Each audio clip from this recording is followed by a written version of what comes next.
4 വർഷത്തിന് ശേഷം നഴ്സിംഗ് പഠിച്ചിറങ്ങുമ്പോൾ നിങ്ങളുടെ കയ്യിൽ 5 ലക്ഷം രൂപയുടെ ലോൺ ബാധ്യതയാണോ വേണ്ടത്, അതോ സാമ്പത്തിക ഭദ്രതയുള്ള ഒരു കരിയറാണോ വേണ്ടത്? ഈ രണ്ട് ഭാവിയും തീരുമാനിക്കുന്നത് ഇന്ന് നിങ്ങൾ ശ്രദ്ധിക്കാതെ പോകുന്ന ഒരു ചെറിയ കാര്യമാണ്.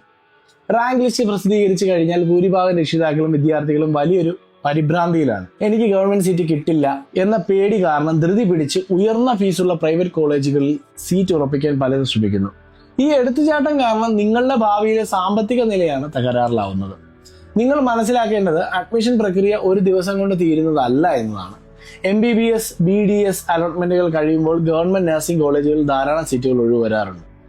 ഈ സീറ്റുകൾ നികത്തുന്നത് അവസാന ഘട്ടത്തിലെ മോപ്പപ്പ് റൗണ്ടുകളാണ്. ക്ഷമയോടെ കാത്തിരിക്കാൻ തയ്യാറുള്ളവർക്ക് കുറഞ്ഞ റാങ്കിൽ പോലും ഇവിടെ അഡ്മിഷൻ ലഭിക്കാറുണ്ട്. ഗവൺമെന്റ് കോളേജിൽ അഡ്മിഷൻ കിട്ടിയാൽ ഫീസ് വളരെ കുറവാണെന്ന് മാത്രമല്ല, ഇന്റേൺഷിപ്പ് സമയത്ത് നിങ്ങൾക്ക് ഇങ്ങോട്ട് സ്റ്റൈഫൻഡ് ലഭിക്കുകയും ചെയ്യും. എന്നാൽ പേടി കാരണം നേരത്തെ പോയി പ്രൈവറ്റ് കോളേജിൽ ചേരുന്നവർ പഠിച്ചിറങ്ങുമ്പോൾ വലിയൊരു ബാങ്ക് ലോൺ തിരിച്ചടയ്ക്കേണ്ട ബാധ്യതയുമായിട്ടാകും കരിയർ തുടങ്ങുക. ആലോചിച്ചു നോക്കൂ, ഏതാണ് നിങ്ങൾക്ക് വേണ്ടത്? പക്ഷെ കയ്യിലുള്ള അവസരം കളയാതെ എങ്ങനെയാണ് സുരക്ഷിതമായി ഈ അവസാന റൗണ്ട് വരെ കാത്തിരിക്കേണ്ടത്? റിസ്ക് എടുക്കാതെ സ്പോട്ട് അഡ്മിഷൻ തന്ത്രങ്ങൾ എങ്ങനെ ഫലപ്രദമായി ഉപയോഗിക്കാം? സുരക്ഷിതമായ അഡ്മിഷൻ തന്ത്രങ്ങൾ പഠിക്കാൻ താല്പര്യമുണ്ടെങ്കിൽ താഴെ നഴ്സിംഗ് എന്ന് കമന്റ് ചെയ്യൂ.